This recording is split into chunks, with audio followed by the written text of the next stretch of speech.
Your brain needs support, and new Ollie Brainy Chews are a delightful way to take care of your cognitive health. Made with scientifically backed ingredients like Thai ginger, L-theanine, and caffeine, Brainy Chews support healthy brain function and help you find your focus, stay chill, or get energized. Be kind to your mind and get these nootropic chews at ollie.com. That's OLLY.com. These statements have not been evaluated by the Food and Drug Administration. This product is not intended to diagnose, treat, cure, or prevent any disease.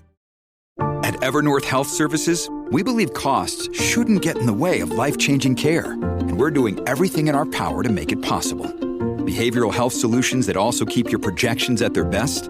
It's possible. Pharmacy benefits that benefit your bottom line? It's possible. Complex specialty care that cares about your ROI? It's possible. Because we're already doing it. All while saving businesses billions. That's Wonder made possible. Learn more at evernorth.com/wonder. It's a Minimalist Monday edition of Optimal Living Daily, episode 3195, Practical Minimalism for Busy People by Jennifer of SimplyFiercely.com, and I'm Justin Malik. Happy Monday and welcome to the OLD podcast, the OLD podcast, Optimal Living Daily, where I read to you like a big ongoing audiobook, but from many different authors. Today's post being from Jennifer of Simply Fiercely. Now let's get right to it and start optimizing your life. Practical Minimalism for Busy People by Jennifer of SimplyFiercely.com. I've been learning about the minimalist lifestyle for nearly a decade now, and during that time, my life has changed a lot. Right now, I work for myself, so I have a lot of flexibility with how I spend my time and energy. Of course, I still have a lot of responsibilities. Motherhood and self-employment both keep you busy, but overall, there's a lot of breathing room in my everyday life. I'm so grateful for this space because I know what a gift it truly is. At various times in my life, I've been on the other side, working 50, 60, and even 70 plus hour weeks just to make ends meet. I've done the long commute, I've juggled multiple jobs, and I know how it feels to be truly busy and exhausted. I know that for some of you hearing this, being busy and exhausted is still your reality. You're tired and you know you need simplicity in your life, but with everything going on, you have no time or energy to get started. It's an unfortunate cycle that keeps you stuck, right? If this sounds familiar, then I wrote this post for you. Here are 3 practical ways you can start simplifying your life, even without a lot of time or energy to spare. No time to declutter? Do this instead. Almost every blog post about simple living or minimalism encourages you to start by decluttering. This isn't bad advice. Decluttering will help you simplify your life. But if you're busy, focusing on decluttering can actually keep you stuck. Why? Because even if you break it down into small tasks, at the end of the day, it's still a big job. When you already have a lot on your plate, decluttering, and therefore simplifying your life, often ends up in the too hard basket. It becomes something to do one day when you finally have more time. Of course, the next thing you know, weeks, months, or even years pass, and nothing has changed. The good news is, there's one very important thing you can do right now to simplify your life, and it takes no time.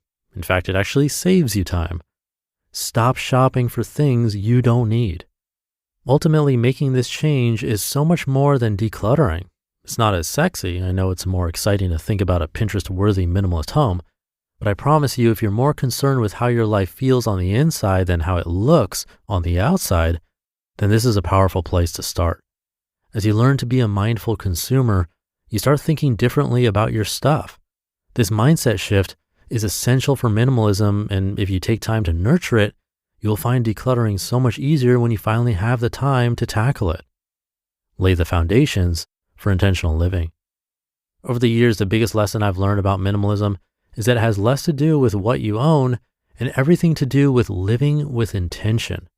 Part of this process involves questioning how your things, everything from your physical possessions to your time commitments, add value to your life. Why do you do the things you do? Why do you own the things you own? Cultivating the habit of asking these questions is something you can start doing right now, even if you don't have the time or capacity to follow up with action. Practice anyway so you can learn more about yourself and why your life is busy and cluttered in the first place. Why are you always working late? Why do you spend so much time on your phone? Why do you own so many clothes?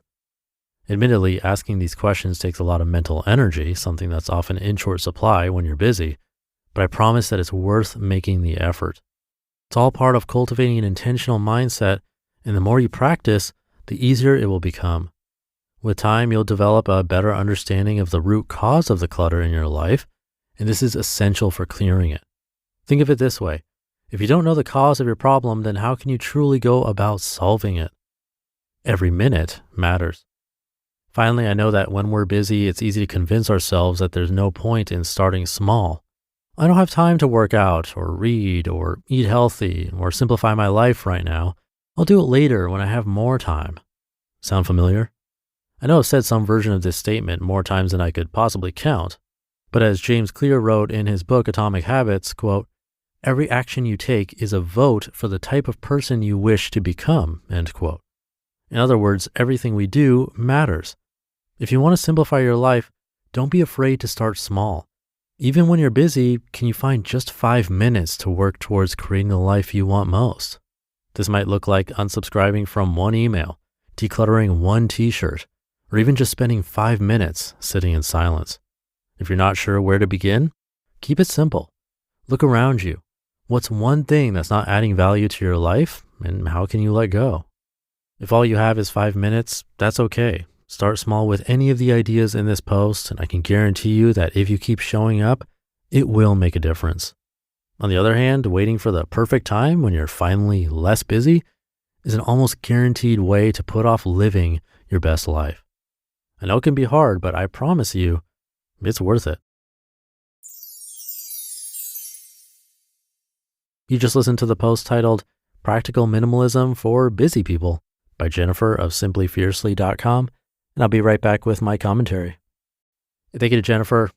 I'd have to agree the root of the problem with clutter is not the current clutter, as strange as that seems, but it's the buying of unnecessary things in the first place.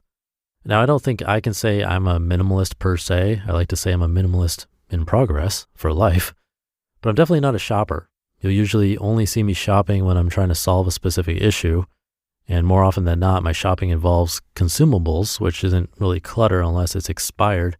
But anyway, yes, clutter right now can be contributing to clutter in your brain. It can be affecting your mood and happiness. But first, if those items weren't purchased and brought into your home in the first place, this wouldn't be a problem. And second, if you stop bringing in new items, then slowly it is likely that the old ones will start getting donated or sold or thrown away, you name it. And slowly the clutter will disappear over time if you're not bringing in new things. You can even implement a 1 in, 1 out rule, or even better, 1 in, 2 out, or 3 or 4 or 5 out rule for everyone, where whenever you buy something non-consumable, like some clothes, for example, you have to get rid of that many articles of clothing that same day. It's a simple trick to keep things under control or even stop you from buying in the first place. But figure out what works for you, if you're trying to minimize at least. And thank you for listening every day and optimizing your life with me. Have a great start to your week, and I'll see you tomorrow, where your optimal life awaits.